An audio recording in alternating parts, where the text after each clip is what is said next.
Hello and welcome to Project Refine Life. My name is Annette and this is our December 2022 wrap-up. First thing is we're going to talk about Christmas. And locally here we have some really good spots to go and see Christmas lights. So the first is Agritopia.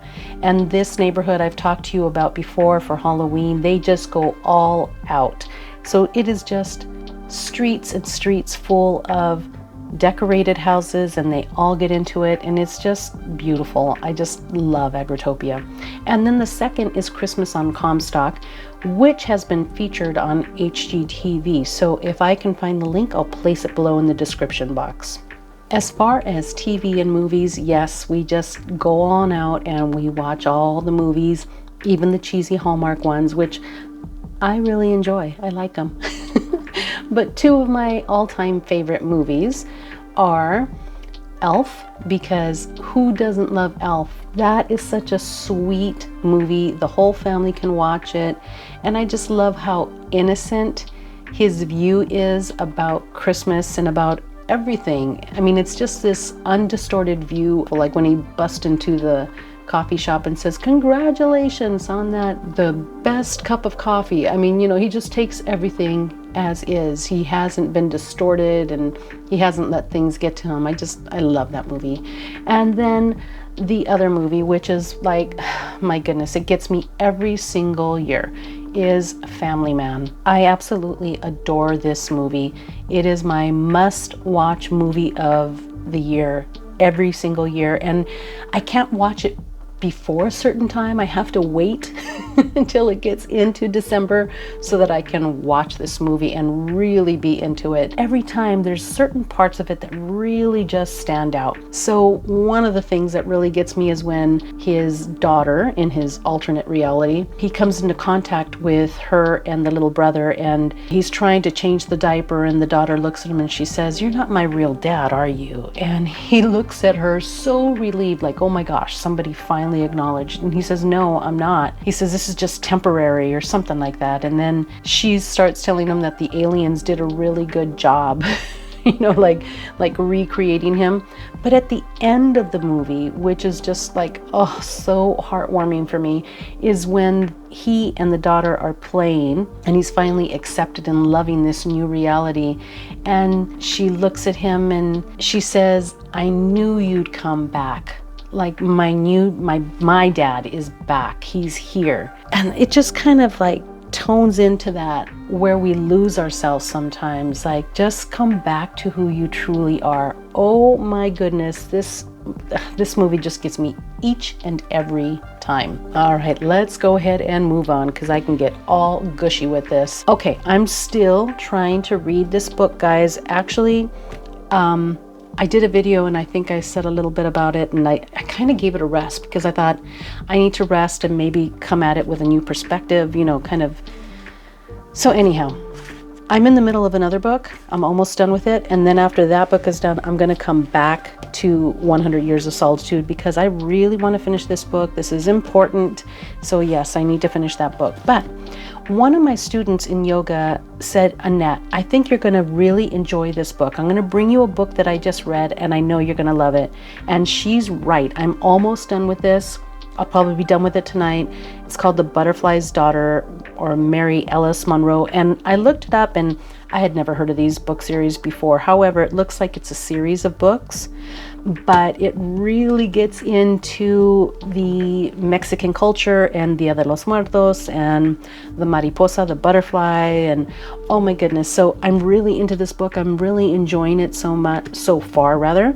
And I will update you next month when I finish the book to see how it ends. Journals for the month. You know what? I did really, really well with my journal this month. So in here, I'm keeping track of the Cantigee Oracle and what I'm doing with that, the work that I'm doing here.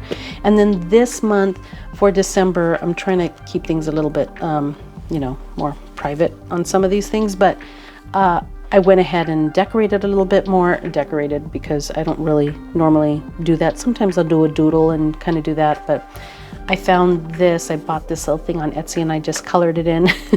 But it makes it look pretty for the month. It makes you feel more inspired and everything. So It was really, really good. Just the overall journaling in general. And then my ritual and everything for December for my full moon. And I did it with my new moon as well. I just didn't paste it in here so far. But I went ahead and I typed it up on Google Drive. And then I just printed it out and pasted it in here. And it really did work well for me doing that. I just have to be willing to work with the journal any way that I see fit during that particular day. And just doing that allows me the freedom to work with however my brain is working that day and just helps me get through it. So I'm just finding my way with it now. So it's working out really well. VRs. So I did a few VRs. The main one though, however, was kind of a VR to myself in a sense. So last year I did Vlogmas, and that's how I started this whole channel pretty much, was with Vlogmas, which was a VR to Papa Squirrel. So this year I took it in a little different area, and what I did is I read through a book called Daily Rituals, and I just read a passage from the book each and every day. So if you need a little quiet time, a little meditation time, each video is between a minute to maybe 3 at most. It's a nice little thing for you to maybe visit if you just need some meditation and some thoughts. And the other VRs that I did were Only 10 Mess Market Decks, which was a VR to Meg at Rose Honey Ritual and Thea over at Garden Goddess Tarot. And that was neat. That was my 10 decks that I would run out the door with if I had to, that were strictly mass market. So a little bit of a challenge there, but it was good. And then also I did a video which was the standout decks of 2022, which was a VR to Juliet Peekaboo Rose. And that was a nice video to do, which is something that I wanted to do anyway, because of course I want to talk about the decks that really stood out to me in 2022, and that was it. Decks used. Now, this is going to go in a couple of different categories, and you'll see me mention this each and every month, but I just wanted to highlight it again. So the Cantigee Oracle, this is a deck that I'm using week by week. It's a 52 card deck, and each week I pull a card and I kind of use that as my main focus for journaling throughout the week. And this past week was just beautiful. This oracle is really just blowing me away. I really love it. So this week was the dawn that follows a prolonged night. So each week you have a different deck, but I just kind of wanted to read this to you because it's just so darn pretty. There was no curse, no dispute, no broken heart. No one knows, or at least no one remembers, why the sun set and did not rise again. The last dusk darkened unmarked, many generations ago. No one told stories or sang songs about it. In fact, no one told stories or sang songs about anything anymore. Time was marked by our aging bodies and the shifting of generations, rather than by the barely changing world around us. It was in all ways a chilly, dim, and subtle world.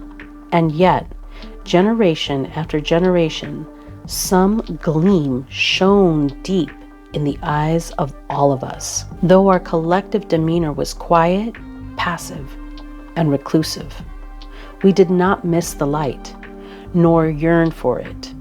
Yet, when we returned, a mysterious and delicious wave swept through all of us, like the subtle kindling of dawn itself. It began as a ripple and built to a surge. It was not a wave of joy or love, though joy and love returned to our world from that day onward. It was not vitality through some intensified life force coursed through our veins from then on. Rather, we fully awoke for the first time in many generations, and what ultimately returned with the light was our capacity for knowing. This is how this particular week starts. Isn't that beautiful? I just wanted to give you more of an in-depth idea about what is going on within this oracle. I mean, that is just so deep. It's so beautiful. And then she goes on to list the keynote. Stop thinking, instead cultivate what causes illumination. Notice and meditate on the first glimmers of light in dark spaces and times. Oh my goodness, you guys, this is just absolutely beautiful. And I'm going to read to you another little section here. It says, what do you notice around you? Close your eyes. Listen closely. Feel deeply and intricately, both inwardly and into the space around you. Then open your eyes and take another look. Once you know better what is actually happening within and around you, insights will come without effort. Wow, you guys, this is just, it's touching me on so many levels. I'm really, really loving this deck, and I'm enjoying the slowness of this process and just doing this and working with the ideas that are set forth in here. So then it goes into as an icon, as a portal, and how to practice using these ideas and concepts for the week. It is just, it's amazing. Then it gives you creative prompts, and then the ecological standpoint and how to connect with it in that manner. Oh my gosh, you guys, this is one to really check out. It's really, really good. So I had to share that with you guys because I just thought, you know what, I'm really not explaining what and why I'm working with this deck on a weekly basis. So there we go. There it is. Let's move on to the decks that I worked with the most in the month of December. Seasons of the Witch, Yule Oracle. This one had kind of like a standing spot for the most part during the month. And the decks that I really enjoyed working alongside with the Yule Oracle, one of them was the Crimson Asteria Tarot. I really loved the way that these two work together. I think that this deck is just so beautiful. Now I love the other deck that she created, the Solaria Occulto, or I'm stunned all of a sudden, I can't remember the name, but these two, I just love the way that they read, and I do love this deck. I really love the colors, the passion, I did a whole video on this and I really looked into it, so I don't know, maybe it's that connection with it. I just love this deck. But these two really spoke so well together, and as you can see, like looking at the faces and stuff, it kind of has a similar feel as far as the artistic composite of the way that the faces are drawn and stuff. But oh my goodness, I just really loved the way that these two spoke to each other. So that is the Crimson Asteria along with the Seasons of the Witch Yule Oracle. The next deck that I really had some fantastic readings with was the Sasuraibito Tarot. Oh my goodness, these two, there was something about this combination that really set the readings on fire. Seriously, they were really good. They were deep, they were contemplative. I think I even shared one of my readings on Instagram and also my community page because I was just really touched by the readings. They were just really emotional and really thought-provoking. I just really loved how these two played out together and just the depth of what was going on between these readings. Now you had to know that this deck was going to be in here, the Death Doula Oracle. Oh my goodness. I know. I love this deck. I'm probably never going to stop talking about it because I just love it so much. So the Death Doula Oracle was, of course, it's kind of like a mainstay within my practice at this point. But what I did is I worked with it alongside one of my other favorite decks, which is the Ritual Tarot. And I use this combination for my full moon reading. And I really enjoyed, again, the depth, complexity of the overall reading. It was really magic. It really was. No other way to explain it, but just the overall reading, the way that it came through was just amazing. It was just this beautiful pairing, this beautiful energy, full of depth, full of complexity, which is something I love about both of these decks. So putting these together and creating that deep, thought-provoking reading for the Gemini full moon. Oh my goodness, it blew me away. It was really, really good. The Tulku Oracle played a major part of my month, and I adored this deck. This deck is really descriptive of my overall spiritual practice. I've always said that about this deck, and I just love the colorful, vibrant, beautiful images. The guidebook is absolutely amazing. And there were times this month where I really just needed to tap in to that higher self, that reminder. Sometimes Decembers are hard, and that was part of the reason that I did the daily rituals book for the month of December, because I know Decembers are extremely difficult.